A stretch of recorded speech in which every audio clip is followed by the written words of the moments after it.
Welcome, everybody, to the Will Coca Podcast. Another 5-Minute Friday. Let's get started.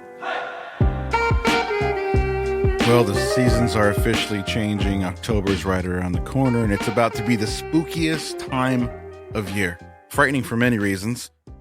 One of them, this weather, man. Wow. You know, what a change. I don't know about anybody else, but in the Portland area, it has been like a light switch was turned on. And the rain came, and the wind came, and the clouds came, and it's here, folks.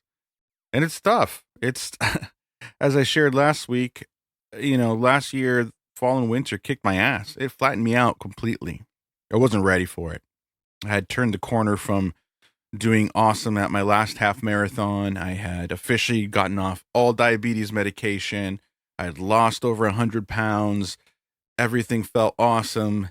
And then I had this weird sense of like, what is my identity? Who am I? And you add that with the change in weather and the shorter days and the darker days, and it was a mess. I was a mess. Thankful I had my wife to kind of guide me through it and prepare me for what was to come. Little did we know summer would end up being similar with all my injuries and everything like that. But I've been thinking a lot about how to prepare for this time of year. You know, loneliness and sadness kind of go hand in hand with this weather. And it's something I've really tried to lean into, especially in the last year. I see that as kind of a rite of passage, especially when you're in a moment of change. Right now, I'm looking at the future going, okay, who do I want to be and where do I want to be? And maybe this is the time to break that down. A lot of my life has changed in social circles as well, and others. I've really kind of narrowed it down to I want the cream of the crop. I want the best of the best. I'm not going to waste my time going through the motions anymore. I don't want that. But with that, I have had to sacrifice a lot of kind of the fluff I had, which was fun. But it leaves you kind of lonely, leaves you kind of on your own. And I don't think there's another way out of that. And sometimes it coincides with Portland deciding to just be the most rainiest couple weeks we've had in a long time.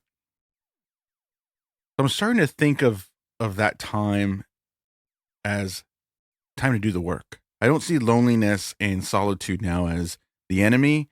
I see it as an opportunity. Now, that sounds cheesy, I know. But it's what I have to tell myself so I don't spiral. It's an opportunity now to do the work so that I can get closer to where I want to be. And so that when I do come out of this, it's not bruised and broken. And I'm available to the relationships and the communities that I want to be part of. I'm no longer watering down my time. I'm coming out of this wanting to be 100% intentional with what I do and who I do it with. I was talking to my wife the other night and I told her, I'm tired of always having to fight back from something, whether it be from a situation with relationships or from health scares or from not doing anything for a while and then coming back from that. I'm tired of always having to fight my way back to where I was and never getting that progress. So in a way, I have to learn to kind of tolerate that loneliness and that solitude and find different ways to maintain myself during that. In order to be free of this cycle that keeps happening, it's almost like there's no other way out than through it. So in a way, you have to tolerate it to be free of it. James Taylor is one of my favorite singer-songwriters of all time, and he has a unique way of leaning into that loneliness and solitude. Take a listen. In order to create, artistic people need to be alone. They need to have time to themselves. Isolation is key. Now, some of that means that you need to be, if you have to be lonely in order to be free, learn how to tolerate a little bit of loneliness. It's hard, but, you're strong. You can do it. You can do it. Lonely to be free. Well, folks, that's been 5-Minute Friday. Thanks for listening. We will catch you next week.